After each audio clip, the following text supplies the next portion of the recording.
오늘도 이 이름들을 잊지 않게 해주십시오. 저는 그날 모두가 보는 앞에서 무너졌습니다. 수진 씨, 307호 환자 이름이 뭐예요? 원장님의 목소리가 회의실을 가득 채웠습니다. 그게 대답할 수 없었습니다. 10년을 일했는데 이름이 떠오르지 않았습니다. 이름도 기억 못하면서 환자를 돌본다고요? 고개를 들 수 없었습니다. 동료들의 시선이 등을 찔렀습니다. 그날 밤 복도를 지나다 경비 아저씨가 병실 문 앞에 서 있는 걸 봤습니다. 그는 작은 수첩을 펼치고 누군가의 이름을 조용히 중얼거렸습니다. 다음 날 그는 출근하지 않았습니다. 그리고 병실 침상마다 낯선 필체의 쪽지가 남아 있었습니다. 내가 너를 지명하여 불렀나니 너는 내 것이라. 그 밤 이름을 기억하고 있던 사람은 누구였을까요? 사연 시작 전 구독과 좋아요를 부탁드립니다. 여러분의 작은 성원이 제게는 큰 힘이 되어 좋은 영상으로 보답드리겠습니다. 10년째입니다. 이 복도를 걷는 게 아침 7시 알코올 솜으로 트레이를 닦는 냄새가 코를 찔렀습니다. 환자복이 바스락거리는 소리, 약 카트의 덜그럭거림, 모든 게 어제와 똑같았습니다. 307호 혈압 재고, 405호 기저귀 교체 부탁드려요.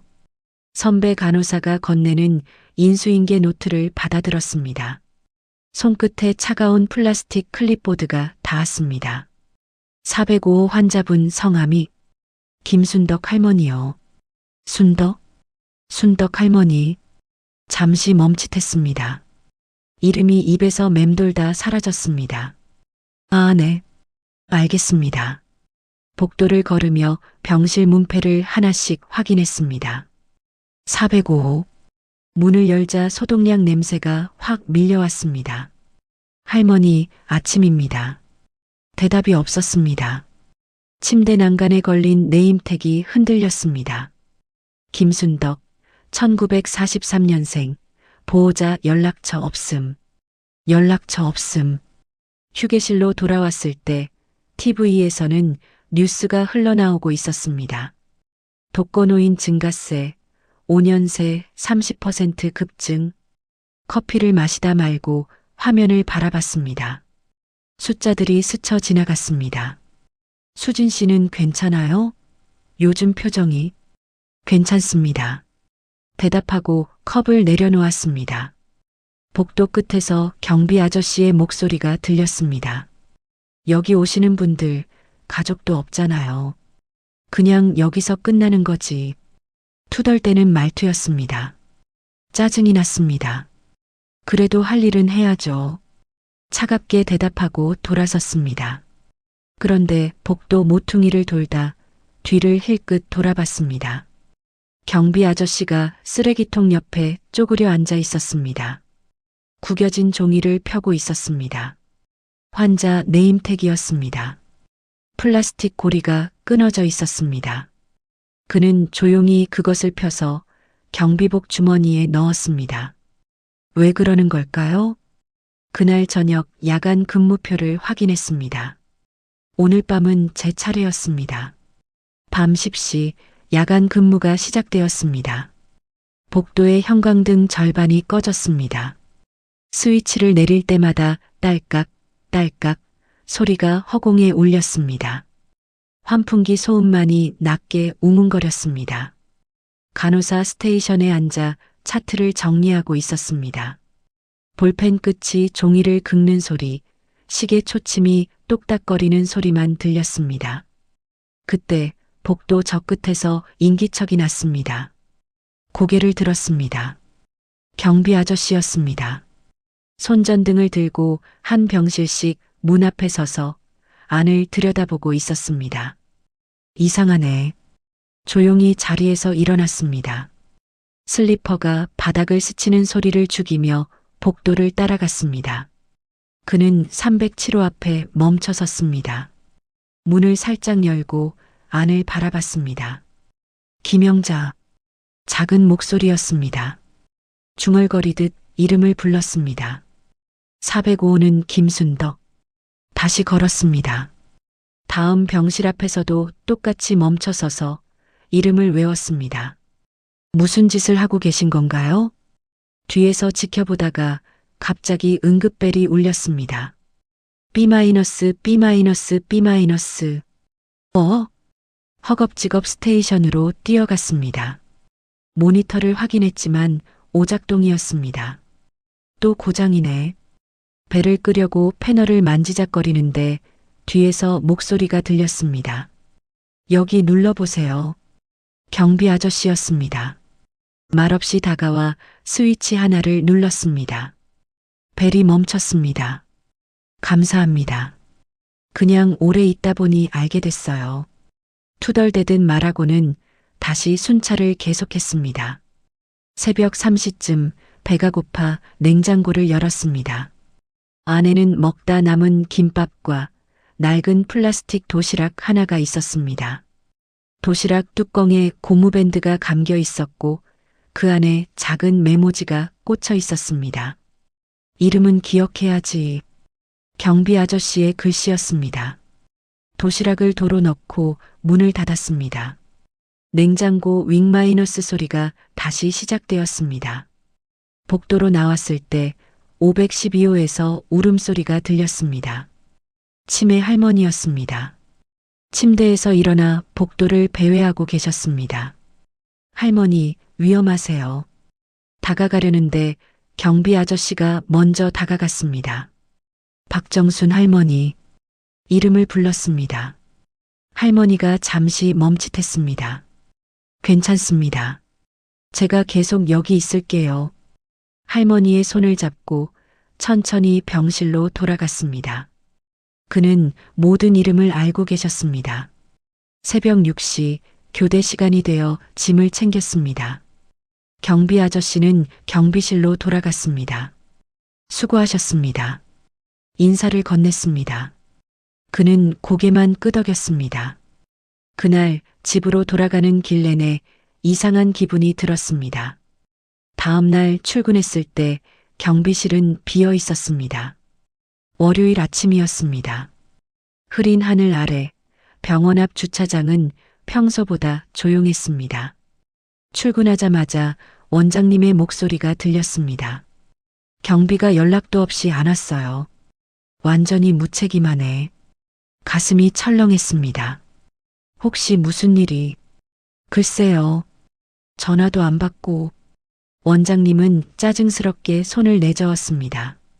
점심시간 경비실 앞을 지나다 멈춰 섰습니다. 문이 열려 있었습니다.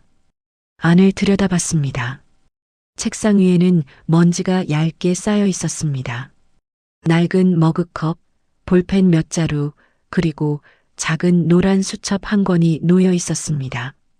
손을 뻗어 수첩을 집어들었습니다. 표지가 바스락거렸습니다. 첫 장을 펼쳤습니다. 307호- 김영자, 1940년생. 405- 김순덕, 1943년생. 512호- 박정순, 1938년생. 한 줄 한 줄 빠짐없이 적혀 있었습니다. 모든 환자의 이름과 생년월일이었습니다. 손이 떨렸습니다. 이걸 다 외우셨던 건가요? 수첩을 넘기다 마지막 장에서 찢어진 종이 조각을 발견했습니다. 성경책 표지 일부였습니다.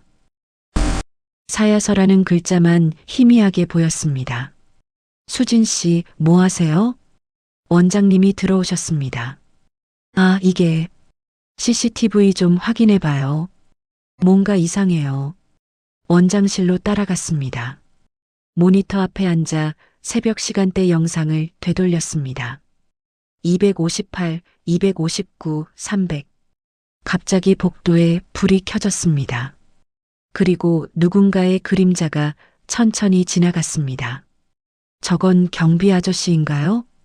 모니터가 깜빡였습니다. 화면이 흔들렸습니다. 315, 불이 다시 꺼졌습니다. 이상하네. 기록상으로는 그 시간에 아무도 없었는데 원장님이 중얼거렸습니다. 화면을 다시 돌렸습니다. 복도를 걷는 뒷모습이 보였습니다. 체형은 비슷했지만 얼굴은 그림자에 가려져 보이지 않았습니다. 이게 누구죠? 대답할 수 없었습니다. 그날 저녁 집으로 돌아왔습니다. 가방에서 수첩을 꺼냈습니다. 허락 없이 가져온 것이었습니다. 소파에 앉아 수첩을 펼쳤습니다. 한 장 한 장 넘기며 이름들을 읽었습니다. 왜 이렇게 가슴이 먹먹한 걸까요? 수첩을 가슴에 안았습니다. 눈물이 났습니다. 아저씨 어디 가신 거예요? 다음 날 원장님이 전 직원을 회의실로 불렀습니다. CCTV를 다시 확인해야 합니다. 이건 분명히 이상한 일입니다. 모니터 앞에 6명이 둘러앉았습니다. 형광등 불빛이 화면에 반사되었습니다. 원장님이 마우스를 클릭했습니다. 새벽 300, 화면이 재생되었습니다. 복도에 불이 켜졌습니다. 그림자가 천천히 움직였습니다. 저기 저 사람. 간호사 한 명이 손가락으로 화면을 가리켰습니다. 걸음거리는 경비 아저씨와 똑같았습니다. 체형도, 키도, 경비복도 비슷했습니다. 하지만 얼굴은 보이지 않았습니다. 그림자만 길게 늘어져 있었습니다. 이상하네요. 왜 얼굴이 안 보이죠? 각도 문제 아닐까요? 누군가 말했습니다. 화면이 계속 흘러갔습니다. 순찰자는 307호 앞에 멈춰 섰습니다. 병실 문을 살짝 열었습니다. 문손잡이를 잡는 손의 움직임이 너무나 부드러웠습니다. 소리 하나 나지 않았습니다. 저 사람 움직임이 너무 조용한데요. 옆에 앉은 간호사가 속삭였습니다.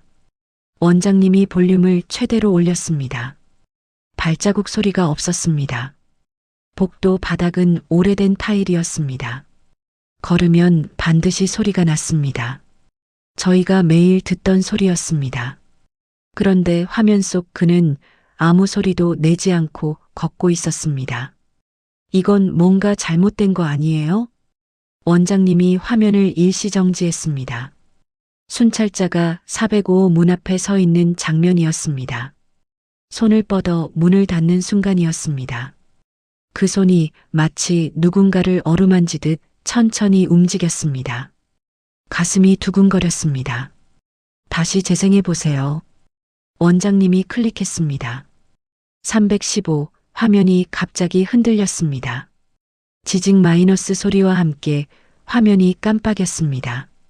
그리고 순찰자가 사라졌습니다. 뭐야 이게? 원장님이 당황해서 되감기를 했습니다. 하지만 그 순간 이후로는 아무것도 찍혀 있지 않았습니다. 기록을 확인해 보죠. 그 시간에 누가 근무했는지. 인사 담당자가 노트북을 열었습니다. 키보드를 두드리는 소리만 회의실에 울렸습니다. 이상합니다. 새벽 3시에는 야간 간호사 한 명만 근무 중이었습니다. 경비는 기록상 퇴근 상태입니다. 그럼 저건 누구죠? 아무도 대답하지 못했습니다. 저는 화면을 바라보다 천천히 입을 열었습니다. 저건 사람이 아니에요. 회의실이 조용해졌습니다. 무슨 소리예요? 발자국 소리가 없잖아요. 그리고 저 움직임 사람이 아니에요. 원장님이 저를 쳐다봤습니다. 그럼 뭔데요? 대답할 수 없었습니다. 회의가 끝나고 병실을 돌았습니다. 307호, 405호, 512호 CCTV에 찍혔던 그 병실들을 하나씩 확인했습니다.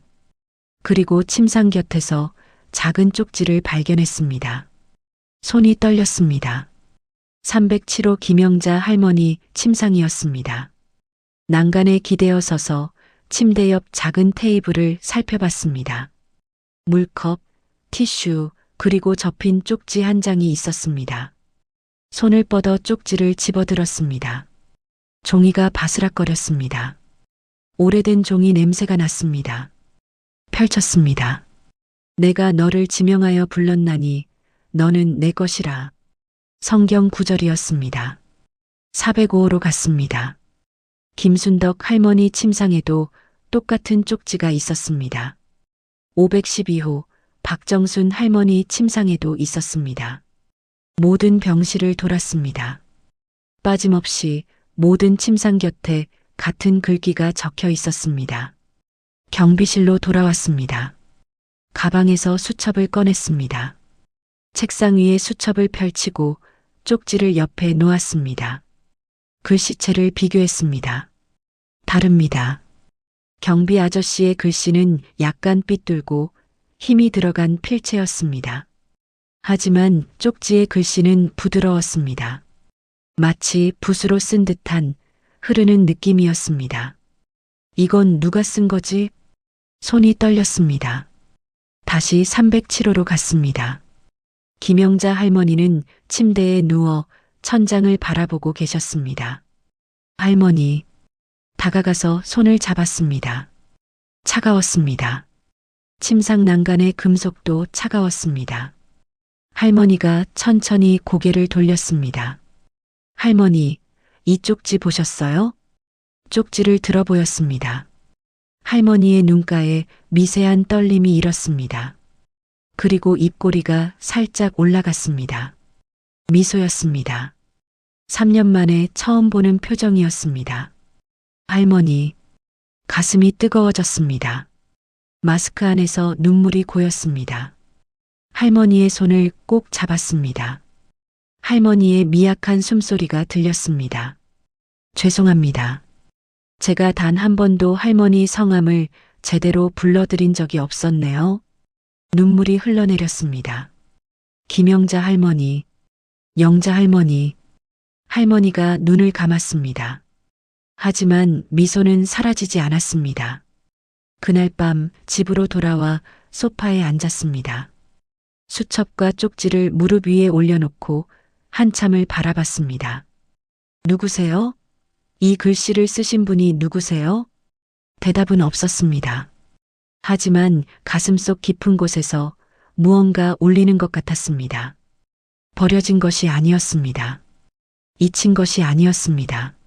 누군가 이들을 지명하여 부르고 계셨습니다.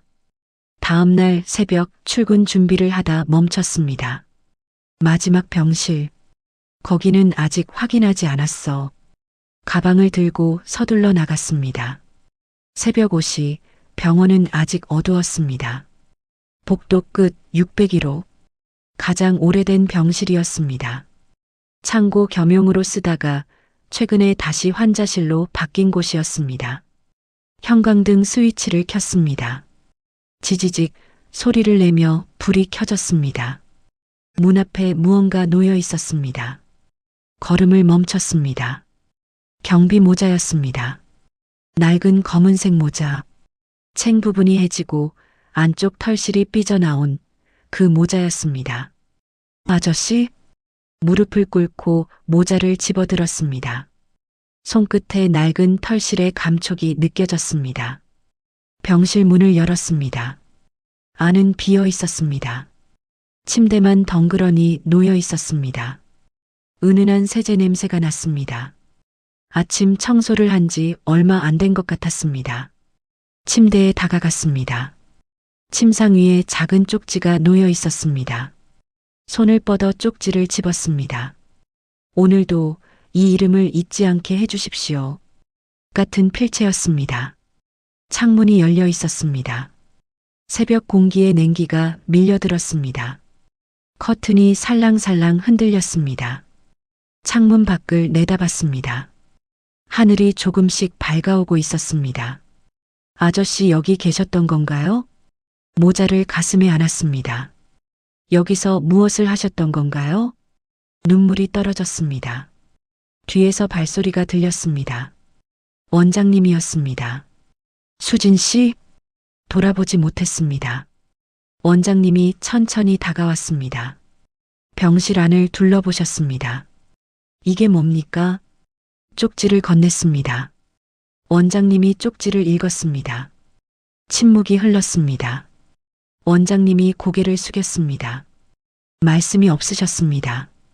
원장님, 경비 아저씨 어디로 가신 걸까요? 모르겠습니다. 원장님의 목소리가 작았습니다. 하지만 분명한 건 그분이 이곳에 계셨다는 거죠. 네. 모자를 내려다 봤습니다. 그리고 지금도 어딘가에서 이곳을 지켜보고 계실 거예요. 창밖에서 새소리가 들렸습니다. 하늘이 점점 밝아지고 있었습니다. 그날 이후 저는 병원을 완전히 다르게 보기 시작했습니다. 그날부터 달라졌습니다.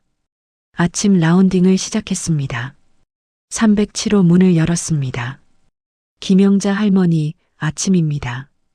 이름을 불렀습니다. 할머니가 눈을 떴습니다. 천천히 저를 바라보셨습니다. 영자 할머니, 오늘 아침 드실 수 있으시겠어요? 손을 잡았습니다. 할머니의 손이 제 손을 살짝 쥐었습니다. 반응하셨습니다. 405호로 갔습니다. 김순덕 할머니, 혈압 재겠습니다. 이름을 부를 때마다 작지만 분명한 변화가 있었습니다. 512호, 박정순 할머니는 치매로 대화가 어려웠습니다. 하지만 이름을 부르자 잠시 눈을 맞추셨습니다. 정순 할머니, 다시 한번 불렀습니다. 할머니의 떨리던 손이 멈췄습니다. 몇 초 동안 고요했습니다. 눈물이 났습니다. 점심시간 휴게실에서 선배 간호사가 말했습니다. 수진 씨, 요즘 뭔가 달라졌어요. 이상하게 따뜻해진 것 같은데? 그런가요? 응.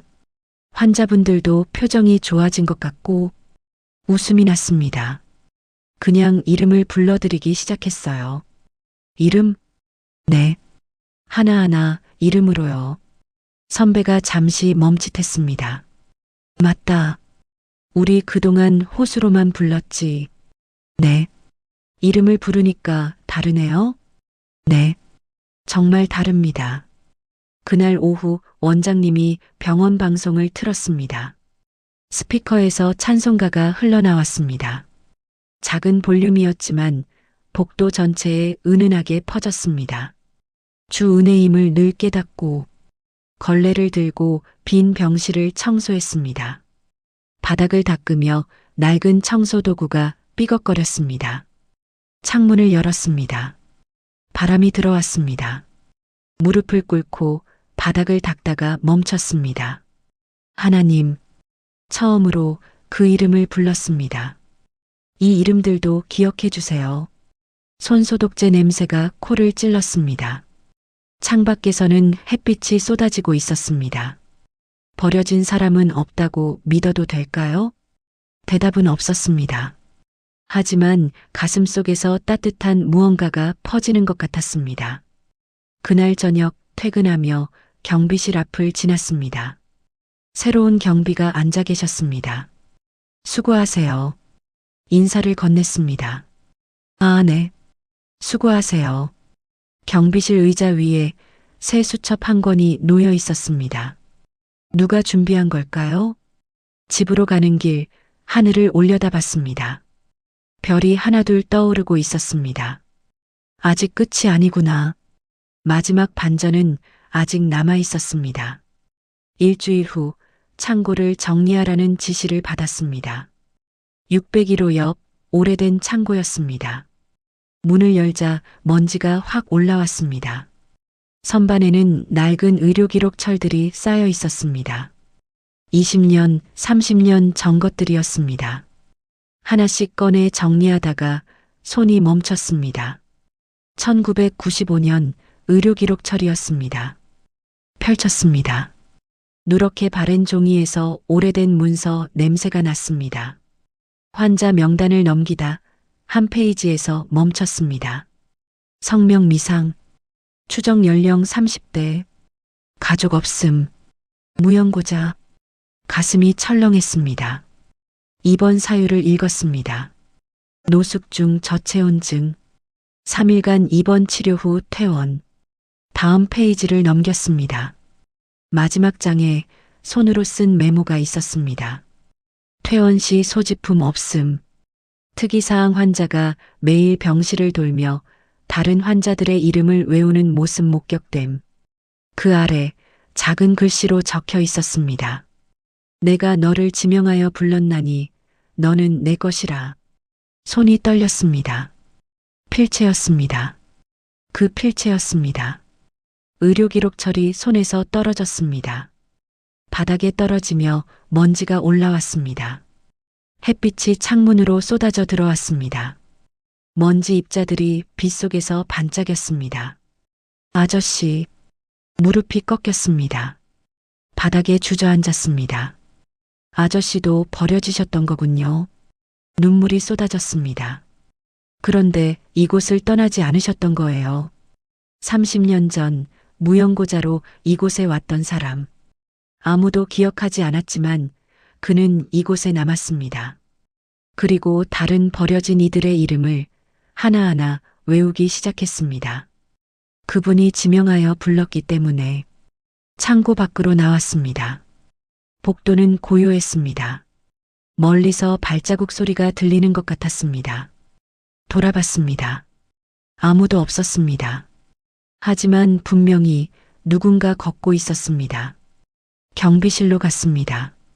새 경비가 자리를 비운 사이 의자 위에 놓인 수첩을 봤습니다. 펼쳤습니다. 첫 장에 환자들의 이름이 적혀 있었습니다. 새 경비의 필체였습니다. 미소가 났습니다. 이어지는 거구나. 창밖을 내다봤습니다. 하늘이 맑았습니다. 그날 저녁 307호 김영자 할머니가 조용히 숨을 거두셨습니다. 임종을 지켰습니다. 할머니의 손을 잡고 있었습니다. 영자 할머니, 마지막으로 이름을 불렀습니다. 할머니는 평안한 얼굴이었습니다. 침상 곁에 놓인 쪽지가 눈에 들어왔습니다. 내가 너를 지명하여 불렀나니 너는 내 것이라. 그분이 함께하고 계셨습니다. 처음부터 끝까지. 병실을 나오며 복도를 걸었습니다. 형광등이 깜빡이며 켜졌습니다. 누군가 옆을 지나가는 것 같았습니다. 돌아보지 않았습니다. 그저 조용히 미소 지었습니다. 감사합니다. 이곳의 모든 이름을 기억하시는 분이 이미 함께하고 계셨습니다.